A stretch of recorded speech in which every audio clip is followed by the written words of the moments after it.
Hello everyone! Good morning sa ating lahat. For today's video ay maglalakad kami ng alaga kong aso dahil nga ay day off ko. So dito na lang kami gagala. Hindi na po ako pupunta ng center kasi mas gugustuhin kong ang mag-walking kasama yung alaga kong aso.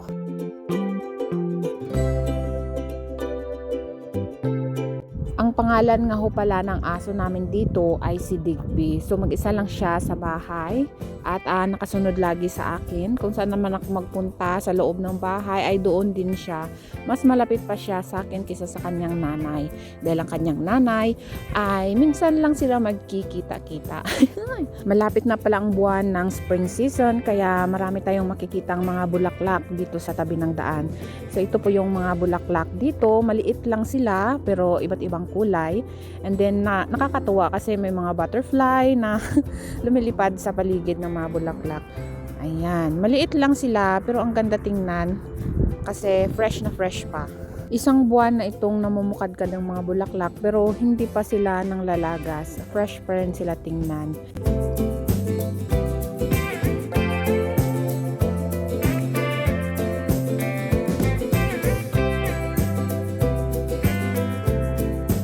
Bilang isang OFW ay tuwing day off, iyon na yung pinakamasayang araw ko dito sa abroad.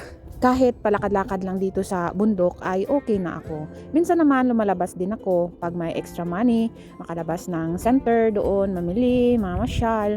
Pero pag hindi naman ako masyadong magastos talaga dito kasi syempre hindi naman natin alam kung hanggang kailan tayo dito sa abroad. Kaya medyo tipid-tipid din.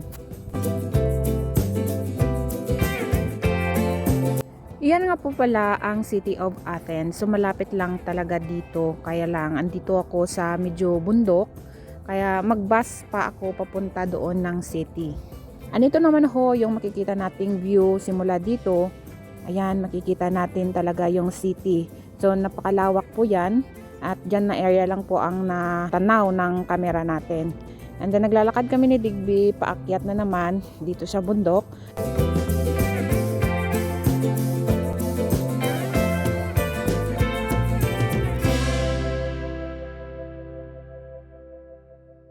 Mamatian ko ang mga gahod dito sa ubos banda.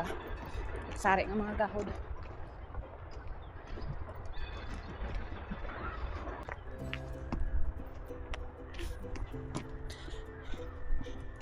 Kanami saya lang taon kay puti. And then hari may kahoy nga nagapamulak. So kanami lang tawon hasta na dito sa babaw. And then there naman nga side. Oh, look at the view, guys. Wow. O diba? I-zoom tap. Oh. Mga hotel. Ayun may hotel sa may lapit sa bukid. So kanami no kay ng ang bukid may shape siya nga gagmay. Hindi kasi sila nga totally nga bukid gin nga parehas din na Pero yung mga gagmay lang nga ba nga do na form. Okay ka lang doy. So may butterfly. Dili ba kanto na tong butterfly Puti nga butterfly. Baho be. Simutan natin kung cosmos. Hindi siya cosmos, guys. Pero do cosmos ang iyang itsura.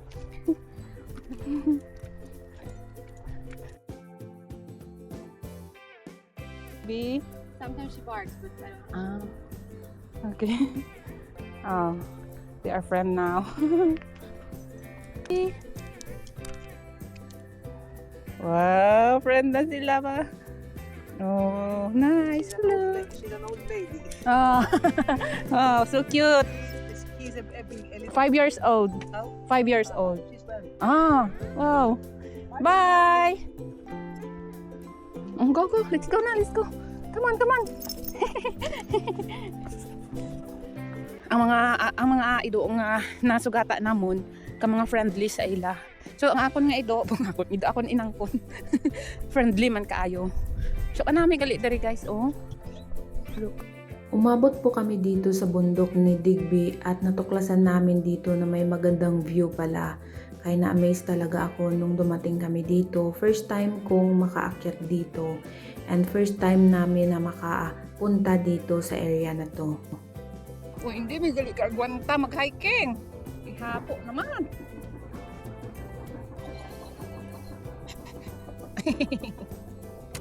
Kalalab kita. Kalalab.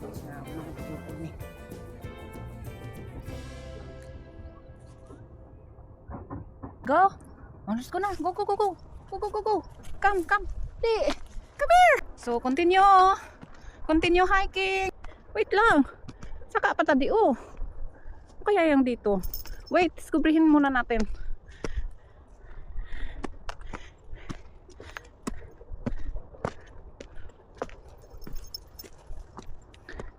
Wow!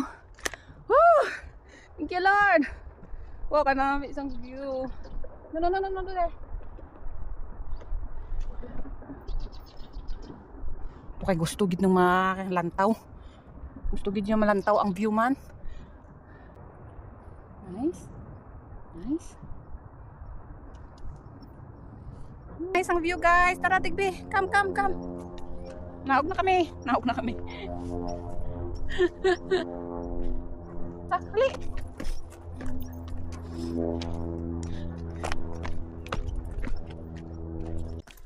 Baba na ho kami guys and pauwi na dahil mataas na yung sikat ng araw at yung aso ay kawawa dahil hindi kami nakadala ng tubig.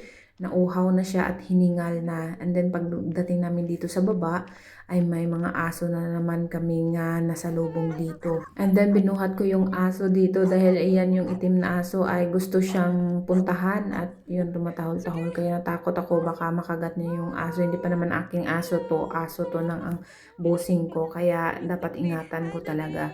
So hanggang dito na lang po guys yung video natin. Salamat po sa inyong suporta. And baka naman, please subscribe and click the notification bell para may update kayo sa susunod natin video. And pa-share na lang po and pa-like guys. Thank you so much for watching. How old is her? 5 years old. Bye.